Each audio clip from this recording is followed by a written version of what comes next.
de ces personnes-là.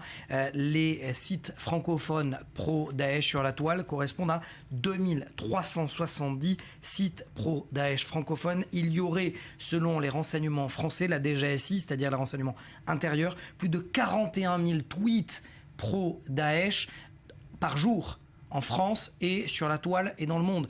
Comprenez l'ordre de grandeur de ces Français francophones qui se lient, qui se disent en tout cas être affiliés à Daesh. Il y a plusieurs noms en tout cas que l'on peut citer, des Français plus exactement, et je vais m'arrêter sur ces Français.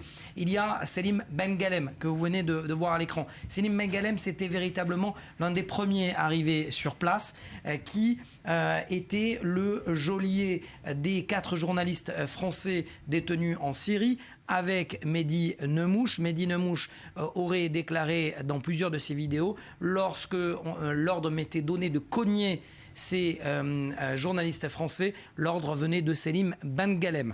Il a bien connu Mohamed Merah, c'est lui d'ailleurs qui aurait lancé le cerveau de Mohamed Merah à Toulouse. Et puis il y a d'autres Français récemment, Selim Bengalem d'ailleurs, qui aurait été tué selon un dernier raid à Raqqa, la capitale de l'État islamique. Il y aurait également d'autres Français, notamment Maxime Auchard. Maxime Auchard, il a changé son nom, il s'appelle désormais Omar Abdullah Al-Fransi. Vous savez, ce sont ces Français qui se convertissent. Alors, les autorités sont conscientes évidemment depuis plusieurs mois déjà du nombre de Français partis faire le djihad en Syrie. Je vous propose d'écouter Manuel Valls qui s'est attardé sur cette question. Nous estimons le nombre de Français ou des résidents en France enrôlés dans les filières djihadistes à 1880. 491 sont sur place et 133 ont à ce jour trouvé la mort.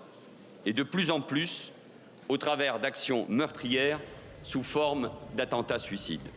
Maxime Auchard.